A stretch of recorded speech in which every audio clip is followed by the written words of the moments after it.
of the BJP is going to stay on, because we're now moving on to the next big story on the program. While on Ayodhya, there is the possibility, or the lack of it, of a judicial pronouncement. When it comes to Kashmir, the government is not waiting. Narendra Modi has got a big verdict. Narendra Modi has got a big mandate, the biggest mandate in the history of independent India for an incumbent government. Prime Minister Modi now wants to go out all guns blazing and reset the entire Kashmir narrative. Narendra Modi's Mission Kashmir, our next big talking point of the show tonight.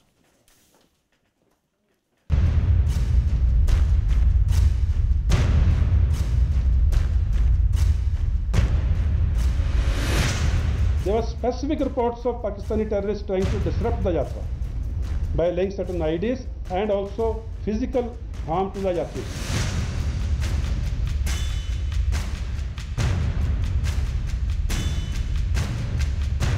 One of the reasons that led to stoppage of the Yatra was recovery of weapons like these. This rifle, which is called M24, is the American series of M rifles, and it's actually used by militants of JAS to target specifically security forces. There's also this anti-personnel mine which has Pakistan marking.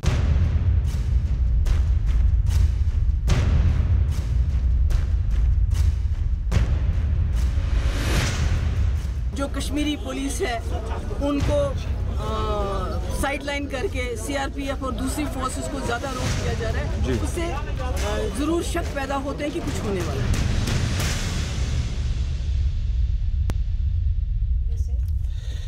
What's going on in Kashmir, folks? An unprecedented move which has been made. The state administration has now asked the Amarnath Yatris to cut short their stay in the valley and return home. The move comes even as the Army and Jammu and Kashmir police today said that they had strong intelligence inputs that terrorists backed by the Pakistani army may try to disrupt the Amarnath Yatra. For the first time in the past 30 years, a situation today arises where the state administration, which is now being led by the governor in collaboration with the center, the central intelligence agencies, the army, they're all convinced that the situation in the valley today is not conducive for carrying on with the Amarnath Yatra. There was a special press conference today which was done, a joint press conference between the Jammu and Kashmir police and the army top brass there. And the consensus was that if you don't take corrective steps now, the GOC of the area, he made it very clear that for all mothers who allow their sons to go and become stone pelters for a sum of 500 rupees, if you don't stop them now, well, you're going to lose your son within the next 1 year, because that son is now going to be today's stone pelter, but tomorrow's terrorist. Exactly what was stated by the individuals. Just take a look at this. जितने भी लड़के valley में terrorist बनते हैं, उसमें से 83% ऐसे थे जो एक टाइम पे स्टोन पेल्टर थे. 2019 में 7% टेररिस्ट को मार दिया गया पहले 10 दिन में ज्वाइन करने के बाद. 9% पहले 1 महीने में, ये पिछले 18 महीने का डाटा है. 36% 3 महीने में, सॉरी 17% 3 महीने में, 36% 6 महीने में, और 64% of the terrorists to pick up a weapon are eliminated within the first 1 year. So at a time when the number of security personnel in the valley is only increasing by the day, what does this situation on the ground really mean? Let's raise a big blunt question on the show tonight. Can Prime Minister Modi really succeed in integrating Kashmir with mainstream India? Is it possible?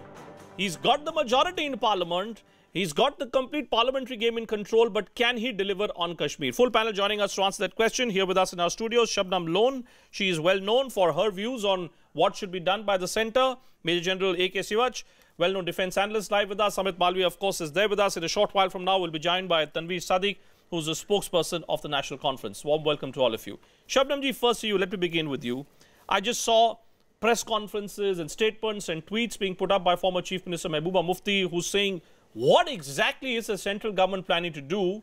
Because you're thinking in terms of moving all the tourists out, but what about the citizens of Jammu and Kashmir? What do you think is actually going on in the state right now? See, Kashmir has always been a very complex issue. I always feel it's a powder keg of politics. It's a latent political volcano.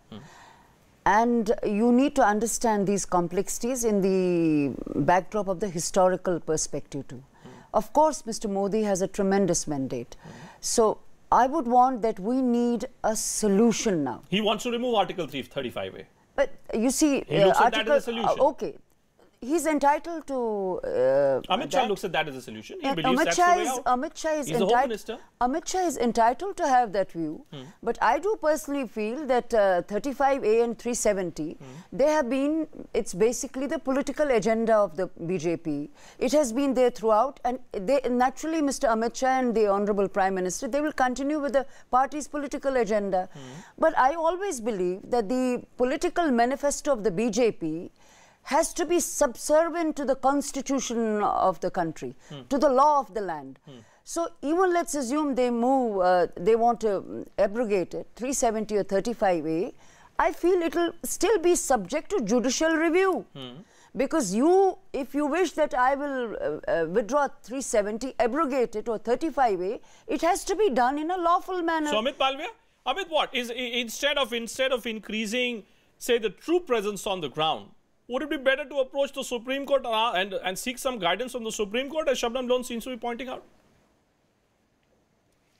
Bhupen, let's not conflate the two issues. The build-up of forces in the valley is a result of a definitive intelligence input, and this whole attempt is to strengthen the security grid. Today you had a situation where the top brass of the army and the police came out and gave details of the arms and ammunition that were confiscated from various places in the valley, and most of them had the Pakistani army's imprint on it. So given this scenario, the government is well within its right to increase the number of soldiers on the ground, put the army and the air force on alert. Now 35A and 370, we are absolutely clear as a party and as government that we remain committed to abrogating it, because A, it not only creates an artificial divide between Jammu and Kashmir and the rest of the country, but it's also detrimental to the people of Kashmir. I mean, there is a huge gender issue, for example. The women in the valley, if they marry outside, can't inherit property which they can further pass on to their progenies. But is it about 35A? There are people who can't buy land, who can't settle there is a judgment. You see, Amit, on one hand, versus Sushila Sahani. Yeah, Amit, on one hand, you're saying that it's not about 35A. This bigger troop movement build up is because of some specific security intelligence report, and I'm with you on that. But either you don't want to tell me and my viewers tonight that something is happening within the next 48 to 72 hours, which I'm told is going to happen. Either that's a reality, or what you're saying is a reality. Can you take a straightforward position on the show tonight? That's better. Well, Bhupen, I know as much as you know, because the government on more than one occasion has put out the reason for the troop movement. Now, expecting me to say more than what I know or what's in the public domain is actually unfair to me. But the reality is that if the debate or the frenzy that politicians in the valley and assorted activists are trying to whip up in the valley around abrogation of 35A and 370 is concerned, they must actually tell people why it is detrimental to their own cause. Who have really created this war like xenophobia here. Kashmiris, be sure that we'll abrogate it. Our army is there. Army is not the personal fiefdom of any political party. Indian army, you can't use it. The right-wing activists as well as the BJP. Is the Indian army their political fiefdom? No, it is not. So if there is an army build-up, I think a plausible explanation can come from the government. General Sivaj, General Sivaj, look at the statement which was made by the commanding officer today, the GOC 16 Corps. What does he say? He makes it clear, he's sounding a warning that any mother, any family members, you allow your sons to become stone pelters today for a sum of 500 rupees, their life is going to be wiped out in the next 1 year. Do I then look at this as some big military exercise which is going to be carried out in the valley?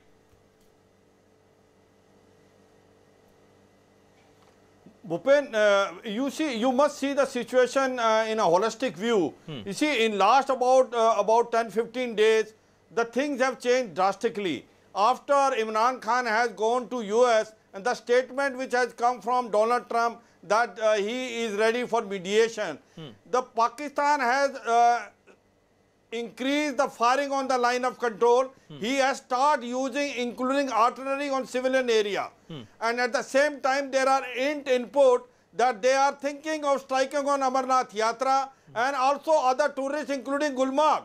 Now these inputs are very credible. Remember when we have given the input to Sri Lanka by NIA, National Tawhid Jamaat is going to strike, Sri Lanka never believed it. But once it happened, then they realized that the information given by Indian int agencies were dot on the time. So same way, there are input which we are getting it. Especially you have found a sniper rifle. You have also found anti-personnel mine of Pakistan origin. So everything what is building up, Pakistan is trying something.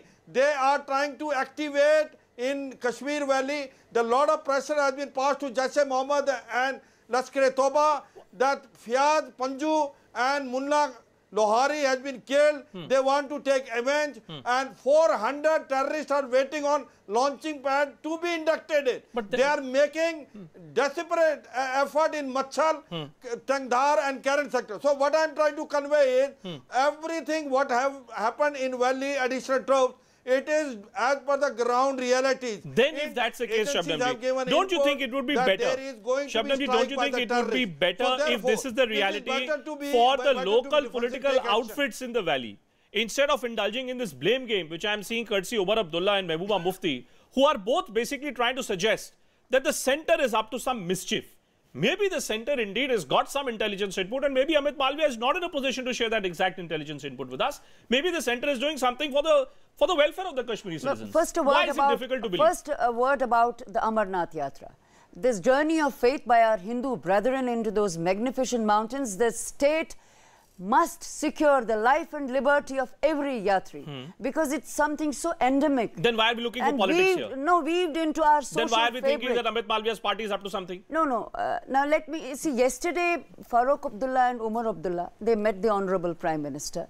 I demand that both Farooq Abdullah and Umar Abdullah should let the Kashmiri people know what was the nature of that particular meeting that they had with the Prime Minister.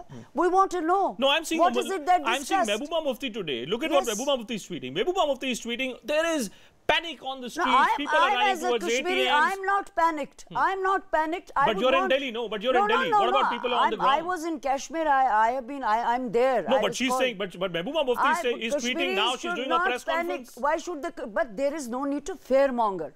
See, why should Kashmiris get So who's panicked? doing the fearmongering? Let there be 1 lakh It's the local troops. outfits who are doing the fearmongering? Let there be 1 lakh troops. You just tell me if there is an intelligence input, then that means it must be with regard to the security of the state. Right. But what has the common Kashmiri got to do it? Let there be 1 lakh troops. What will the Indian army do to the common Kashmiri? Why should the common Kashmiri feel then Amit, that I'll be Amit, who's responsible for this fear-mongering? Amit, who's responsible for fear-mongering? He's responsible. I'm not getting this. You say Amit Malviya is responsible, but Mehbooba Mufti and Omar Abdullah are busy tweeting away that something is wrong on the ground. They're all playing politics. How is Amit Malviya playing politics? He's not. Amit Malviya is not saying anything. In fact, he's not even willing to state clearly 35A, and maybe he's not in a position to do that. But Mehbooba Mufti and Omar Abdullah's party are very, very clear that the central government is doing some mischief. I'm asking Amit Malviya. Amit Malviya, you say 35A and 370 will be removed. Just let me know when. I would remove it and tell me, yes, it will be removed. Tell me. I would explain to my common Kashmiri, yes, I was on television with Mr. Amit Malviya, they are removing it. Amit? He told me within the next 3 or 4 or 5, why are you building this crescendo or this vortex? If the Prime Minister has to mainstream Jammu and Kashmir, if that is the real objective, Amit, then that's not going to be achieved through fear-mongering. That's not going to be achieved through these virtual threats which have been issued today by the GOC. Don't threaten us. That if you do this, you'll be killed in a year's time. Secure it with the army. Yeah, but the question is, where is the hearts and minds? You will not be able to do that. Yeah, Amit. Can I get in the word? Yes. Okay. You know, Bhupen, who's fear-mongering? Certainly not the central government. On 2 occasions, the government has come out and explained the troop build-up there. Now, what more do you expect the government to do? Who's instead speculating on the moves of the government? The politicians in the valley. No Jammu politician, no Ladakh politician has spoken about it. Is J&K not a unit? Why is it that Kashmir is always at the center of all kinds of speculation in the state of Jammu and Kashmir. The reality is that there are people like the Muftis and the Abdullahs, and now you have some new people there in Valley who are invested in this conflict economy. They don't want things to normalize, because if that happens, So their hookah pani will be shut. All of them. And therefore, they are creating a frenzy. And even in Delhi. Ma'am, can I finish? Can I finish? Yeah. Go Can ahead. I finish, please? Yes. Okay, Mr. Can I Bhatia, finish? speak. Yeah, go ahead. Ms. Sloan? Go ahead. Thank you. So the fact is that it is Kashmir-based politicians who are now seeing democracy taking roots at the grassroots. Now, for example, the panchayat elections that happened when the precedent rule was there happened without a drop of bloodshed or violence. You have punchs who are working there at the grassroots with direct support from the central government. A lot of development work is happening. Now, this is something that the Muftis and the Abdullahs did not do in the last many decades, that they have been lording over the state. So obviously they are feeling unnerved. There are younger politicians, new voices But that are emerging that's in the one way. valley who That's are a talking political about way to a look at better it. But future. General Sivash, And that is why they are doing this fear mongering. But General Sivash, the comment which has caught my attention today, there is a political side to this argument which is being made by Amit Malviya. But General Sivash, the comment which has caught my attention is what was stated by the army officer, the commanding officer today. What does he say? Brigadier Dillon, General Dillon, he says if parents of Kashmiri citizens, of Kashmiri boys, he says even those who have picked up arms, if they don't come back, we are willing to look at them sympathetically. I'm trying to understand what is the messaging which is coming today. Is it a forewarning or something big? Because otherwise, why would we be saying this? I mean, it's not as if stone pelting is happening today. Stone pelting has been going on for a while. Maybe it has, the instances may have reduced. But to say this today, that 500 rupees per person, if you continue to do that, well, you're tomorrow's terrorist and your number of days of you as a human being are numbered. Why would you be saying that, General Sivash?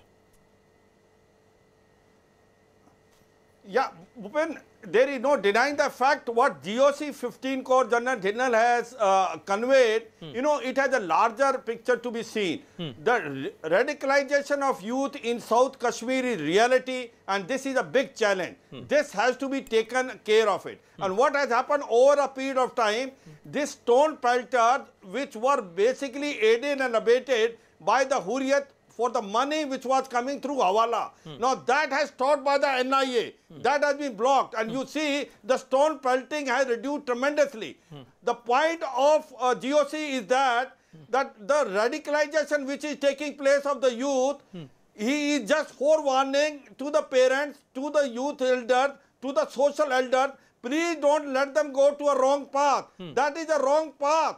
Because in case, if the point is, the today problem in South Kashmir is the employment. There is a youth which is available, but he done the employment and he get romanticized toward the, you said, terrorism. I agree. And initially they start stone pelting and then they graduate to become a terrorist. Is it just so a warning, he is just trying to what is forward it? Is the it a parents sympathetic as warning? well as the social elder. Is it a warning coming from the heart, or is it a forewarning that please beware and we're coming? Is that the reality? You see, it's appreciable if they're giving a chance to those youth who have picked up the stones or even the gun. It's appreciable. But what I don't understand, Bhupin, and what worries me is the proper appreciation of the Kashmir tangle, may I say that. You see, there has been radicalization in the valley, but Islamic radicalization is a pan-global phenomena. You see many youths, they got adrift and got attracted to a certain ideology. So that's the same problem in Kashmir, but 85% to 90% of the Kashmiris, they remain very moderate and good Muslims. We do not subscribe to this extremist theory, and we know it is hurting our society. So are you willing to play ball with the central government? Are you willing to accept the arguments being made by the you centre see, what today? worries me, I've been on many debates, you know, what the argument that comes up that Kashmir is not a political problem, that Kashmir is not a military problem, it is a jihadi problem. This is what I have seen from many analysts. So does it mean to say that when you say that it is a jihadi problem, does it give you that ultimate license to go and say to kill. Okay. Now we are ready to kill every Kashmiri because it is a jihadi problem and it is not a political problem. I just hope that this sense of fear which is being expressed by Shabnam Lone and the statements which are coming from the local political leadership on the ground, I just hope that these fears which are being expressed are misplaced. I do hope that in the next 2 to 3 days, we can come back to normalcy in the region of Kashmir. Thanks to all of you for joining us on this edition of Viewpoint. It's a beautiful area. The state of Jammu and Kashmir, certainly the valley of Srinagar, one of the most exotic places that anyone will see. But the truth is also this, that what has happened there over the last 3 to 4 years is something which leaves a bad taste, is something which needs to be handled in some way. Is a military solution now the only solution? Is moving, is tinkering with 35A the only solution? Well, we'll get to know within the next 2 to 3 days. On the other side of this break, a quick status update on another big story which we've been tracking on Viewpoint. The story of that brave Unnao survivor. How is her health? What's the latest on the investigations? Special ground report coming up on